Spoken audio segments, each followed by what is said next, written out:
Yeah, I would definitely recommend Trade Mastermind to any up-and-coming struggling companies. I think most businesses should definitely go with some form of mentor, because a lot of the time you're just walking around in the dark. My name's Dan Richardson. I'm based in Mansfield. My business is called Boiler Breakdown 24/7. The problem before joining Trade Mastermind was just a sense of direction of where and how to take and grow my company.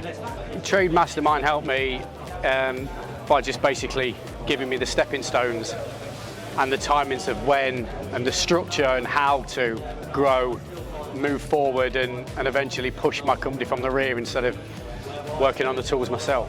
The features I found most helpful from Trade Mastermind, I would say, is just knowing where to find things, knowing where to look, knowing that you're looking in the right place for things rather than testing different places, losing a lot of money advertising here or getting lead generation there, and just being able to talk to people that have been through it, done it before you've had to waste a load of money finding out yourself.